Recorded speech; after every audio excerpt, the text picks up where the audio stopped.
Let's talk about stress-strain diagrams. Suppose we're looking at this prismatic bar made of steel, low carbon structural steel, and further suppose we load it in axial tension.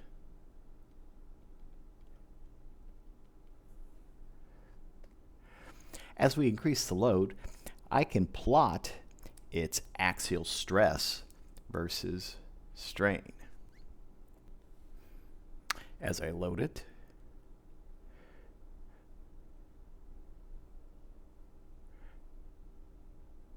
I follow a linear path up to a point here. Let's call this A.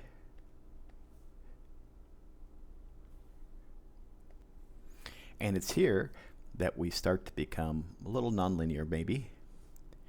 Say to point B.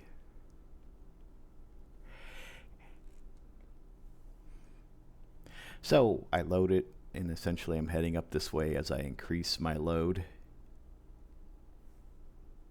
And our stress is represented by P over our original cross-section area. So we're going to plot our nominal stress here.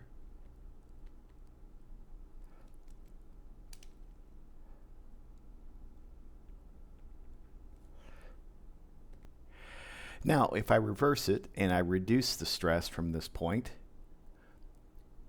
we'll follow back down this track.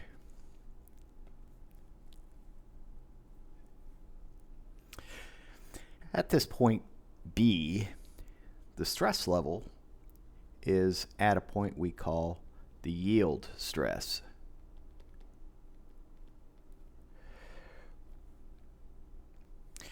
From this point, the material starts to deform greatly at a reasonably constant stress level. There might be a little bit of a slope to that line. And the material, the steel, will behave like this until we get to another point here. Let's call this C. And then it requires more stress again to strain the material to a point D here. And at this point, to strain the material, you don't need to have as much stress applied, and eventually you rupture the material and the bar breaks. This first zone here up to B is the elastic zone. As we load it up, if we unload, we come back to essentially the same point.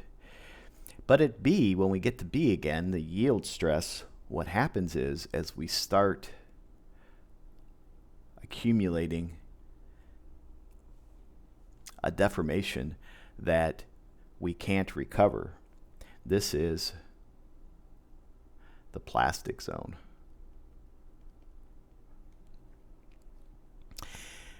And from B onwards, after the yield stress, we and even at this point, the ultimate stress,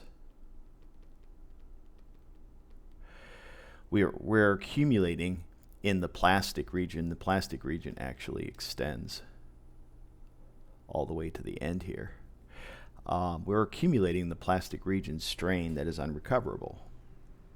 So for this low carbon steel, the yield stress, also known as the proportional limit,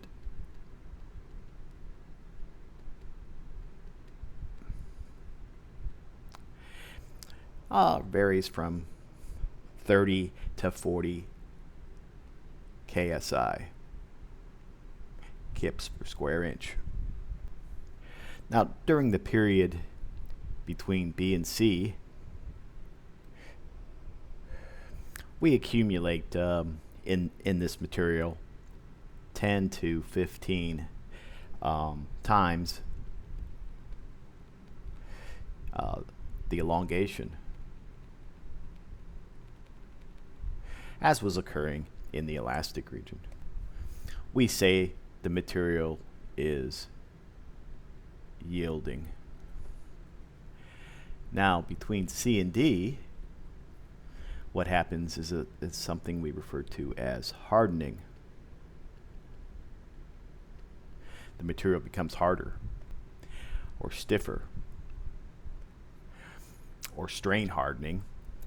And what causes this behavior in this region is dislocations and defects in the material, and they're enabling the material to plastically deform in a permanent fashion, and eventually all the defects that are going to slide do slide, and you get to point D, the ultimate stress, and then from then on you start accumulating damage and eventually rupture and failure. So this plot is a plot of the nominal stress versus strain, but there's another way to represent strain. So this is the original area, so nominal or engineering stress, but in actuality, as we pull this, necking occurs, or the material starts to get thinner in this section. So the stress in this area is going to actually be higher because of the necking and the smaller or actual area, if we looked at that. And this is the actual area, and we would call this the true stress, as we talked about before. And the diagram like this, as the strains are small, the true stress and the nominal stress are very similar, but they start to deviate here, and actually they end in the same spot right here. But this is what the plot would look like. The white dotted line is what the plot would look like if we were mapping the true stress. So if we wanted to focus a little more on this idea of the elasticity and plasticity of the material, when the material is behaving elastically, it means that we load it up, like I mentioned before, up to the yield point before the plasticity starts. Then when we unload it, it will head right back down to really close to zero strain accumulated. So this is a stress strain curve. So we call this elastic behavior, and in fact this portion is the linear elastic region of where the material behaves linear elastically, and this is nonlinear elastic material. What's interesting is in this portion we can define a slope here, and we would call that slope E, or the elastic modulus for the material.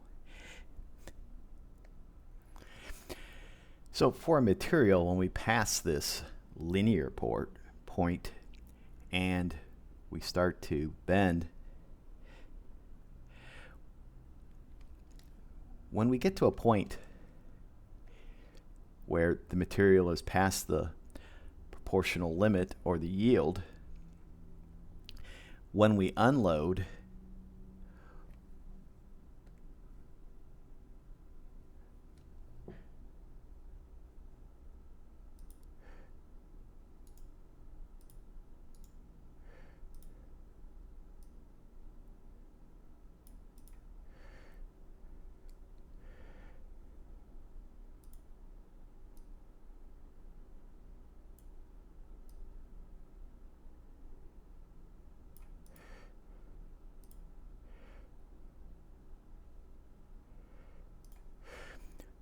When we unload, we actually head down with the same slope as E till we have relieved all the stress, and we end up with a little residual strain left over that we've accumulated. Let's keep this green.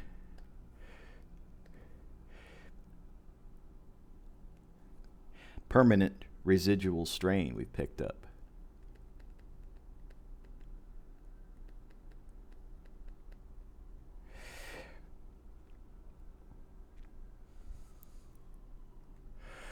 When that residual strain is 0.2% of the original strain, that's how we will define the proportional limit, or point B, in materials typically. Some materials only have a linear portion before they hit into the plastic region. But other materials, like say aluminum, you actually have a curved, more non-linear, there's more non-linearities towards the upper limit of the elastic region. So again, this is like we're loading this way till we get to a stress level here that is equivalent to the yield stress at B, and then when we reduce the load, we head down this curve. And from this point on, the material has picked up permanent strain. And if we were to reload again, we would actually load up this curve here, like this. And when we get to this point, then we would continue this way.